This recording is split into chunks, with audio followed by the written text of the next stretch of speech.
Hello, it is Teacher Brett and welcome back to my channel.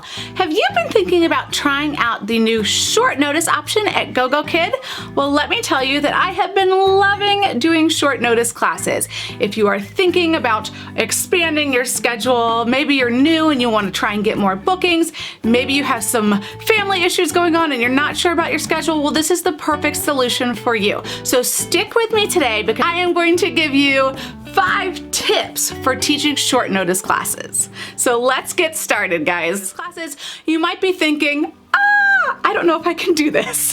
I'm not gonna have a lot of prep time. I'm new to Gogokid. Well, here are some tips to help get you started on your way with short notice classes.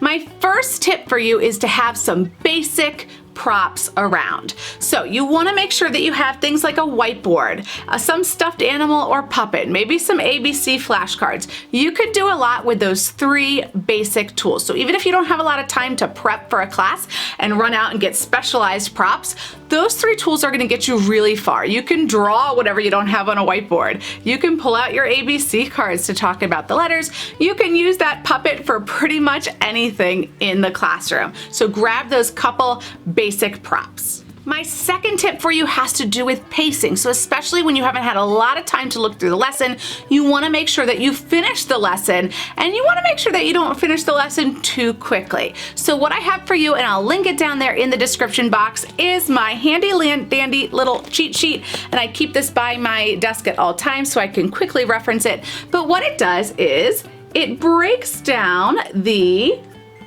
slides by slide number and what minute you should be on. So I know that if I have a lesson that is 26 slides long, I'm gonna wanna spend 58 seconds per slide, and I should be at slide 5 at 5 minutes, slide 10 at 10 minutes, slide 15 at 15 minutes, and slide 21 at 20 minutes. So that will keep me on track. I can quickly glance down and make sure that I'm kind of where I should be in the lesson, and then I know if I need to speed up or slow down.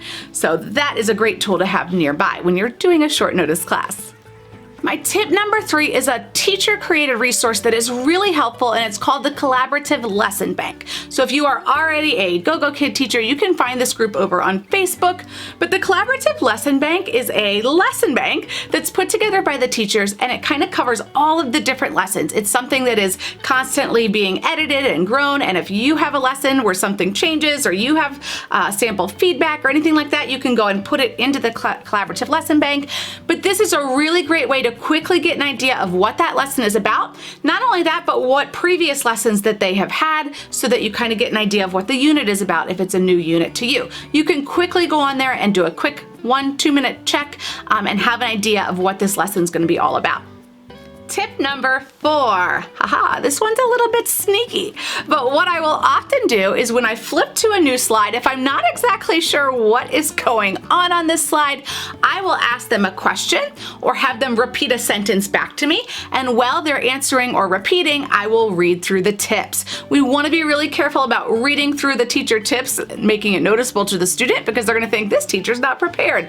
But if you're asking them a question and they're answering it, that'll give you a quick second to glance up at those tips and try and figure out what you're supposed to be doing on that slide. And my last tip number 5, is to use your mouse. Now, one of the things that can be tricky about the Gogokid classes is not knowing what is interactive. What can you click on the slides? Well, what you can do is, as you're asking a student a question or as they're repeating, you can quickly scan the slide with your mouse, and whatever is interactive is going to change from the arrow to a hand, so you'll know it is clickable.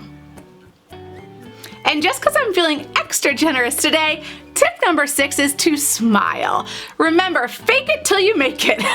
As long as the student sees you smiling and you confident, they're going to think that everything is going as smooth as butter. Have you been teaching classes short notice at Gogokid already? Leave us your tips down in the comments so we can continue our conversation. And make sure you check out this video over here on some great tips for your trial classes.